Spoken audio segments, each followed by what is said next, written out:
assunto que a gente decidiu conversar sobre foi sobre como a gente estima, como é que a gente pensa sobre a intensidade do esforço. Com certeza, todo mundo que participa do nosso programa já foi perguntado sobre qual é a sua nota de esforço, né? Quando estava fazendo tanto a avaliação para entrar no nosso programa, mas também todo dia quando faz exercício físico conosco. Então, vocês lembram que toda vez que depois do exercício, a gente pergunta qual foi sua nota de esforço? E a gente pede que vocês deem uma nota de 0 a 10. Mas a gente percebeu que muitas pessoas não estavam entendendo exatamente o que seria essa nota de esforço.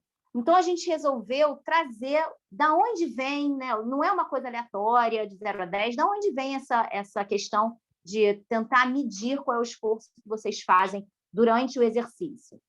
Então, essa escala tem um nome, é a escala de percepção subjetiva de Borg, tá? De esforço de Borg. Então, quem foi Borg? Só para vocês terem uma ideia da historinha um pouco, né?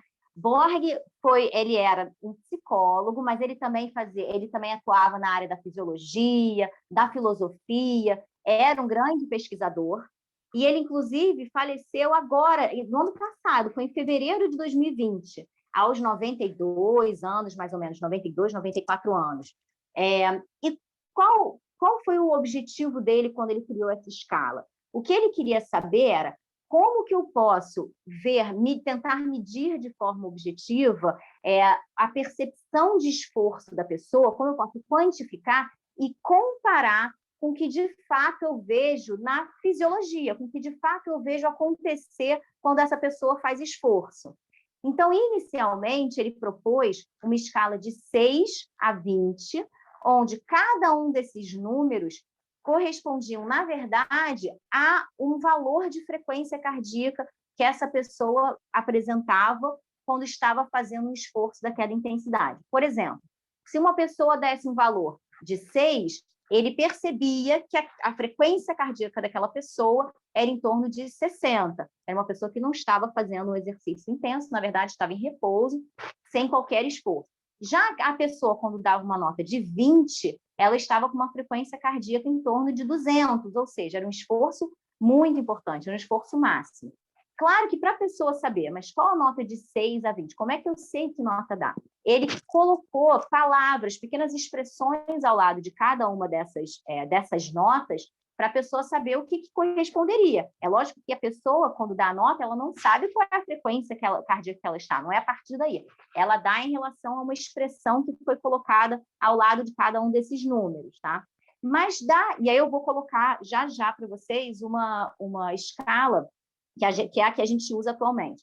Mas, obviamente, você quantificar o seu esforço de 6 a 20, às vezes é um pouco difícil, né? O que é o 17, 14?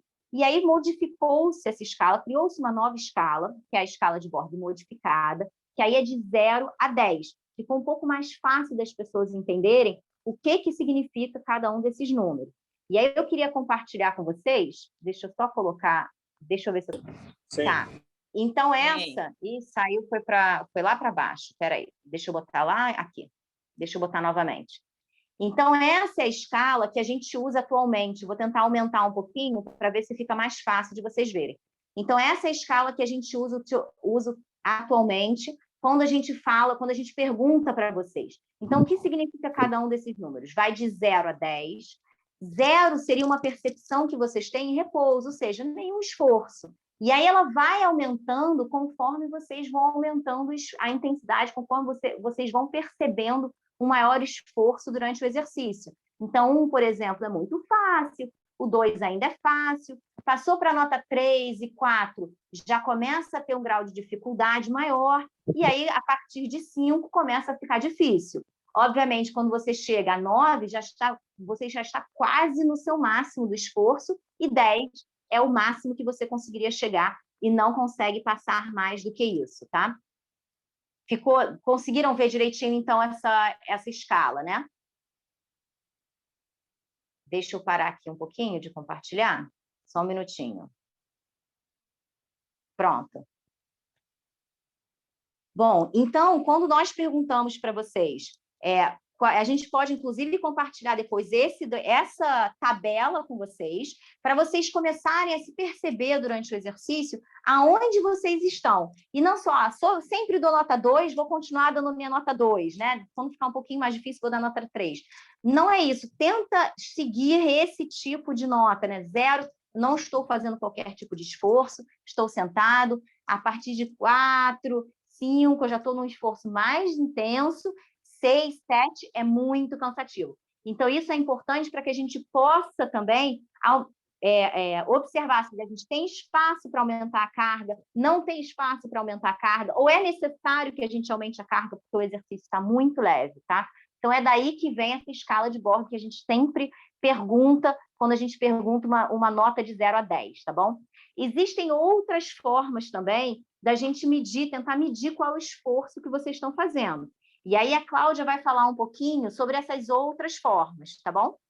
Vai lá, Cláudia, com você.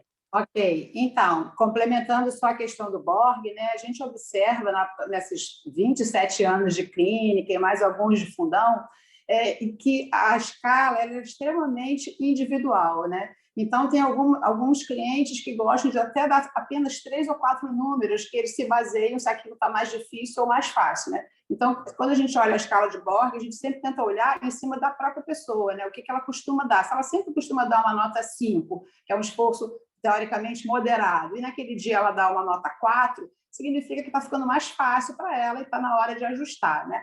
Infelizmente, a gente tem um viés na clínica que, mal um cliente entra, o antigo já conta para ele, olha, dá nota alta para eles não aumentarem a carga, né? Quer dizer, isso é uma brincadeira, né? Mas, na verdade, isso acontece mesmo, né? Muita gente acaba dando uma nota maior para evitar que a gente aumente cada vez mais a carga, né? Mas a ideia da escala de Borg é exatamente como a Cris falou, a gente está podendo quantificar subjetivamente a percepção de esforço de vocês para a gente poder estar ajustando a prescrição de vocês, né? Tem uma outra forma, que é o talk test, né? Que é uma forma também bem simples da gente estar observando, que, na verdade, ele vai estar graduando o exercício como leve, moderado, médio e intenso, de acordo com o que você consegue fazer o exercício e falar, né? Então, um exercício leve é aquele que você está fazendo, está conseguindo conversar com a pessoa do seu lado, ou cantar, ou falar, enfim, você está conseguindo falar normalmente, sem precisar estar puxando o ar, né? Com mais esforço, né? Então, seria um exercício leve, né? O exercício moderado é aquele que a gente já precisa entrecortar as frases para dar uma puxada na respiração. Você ainda consegue conversar, mas de vez em quando tem que dar aquela paradinha para puxar o ar, né? E o exercício intenso já seria aquele exercício no qual a gente já nem consegue estar falando uma frase completa, né? A gente consegue apenas estar respondendo um sim ou não ali, porque o exercício está intenso. E o que significa? A gente está precisando ventilar mais para poder captar mais oxigênio, para poder fazer o exercício, então não dá tempo, não tem espaço para a gente poder estar falando, a gente está precisando respirar, aumentar a frequência respiratória, aumentar o volume respiratório para poder responder àquela maior intensidade do exercício, né? Cris, não sei se quer falar mais alguma coisinha disso. Isso é uma coisa bastante... Oi, estão me ouvindo? Estou ouvindo. Estão ouvindo, né?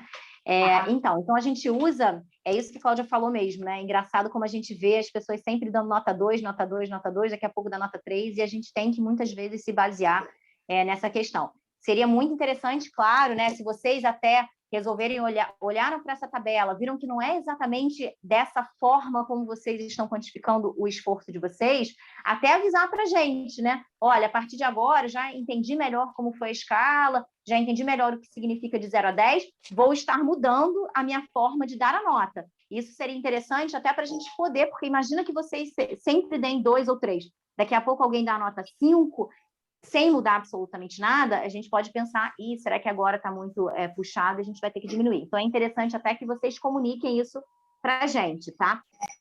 Uma outra coisa que é importante é a gente frisar que a gente usa isso também para fazer a nossa prescrição de exercício dia a dia.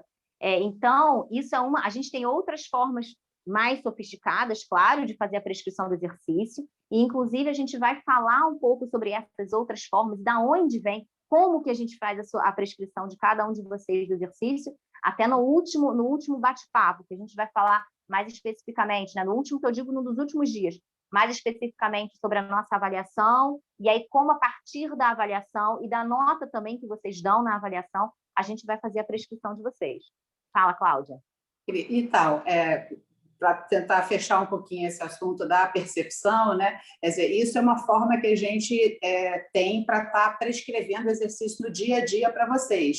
Mas, como a Cris falou, a gente vai estar esmiuçando um pouquinho mais o assunto, num outro bate-papo, falando de que forma que a gente vê isso.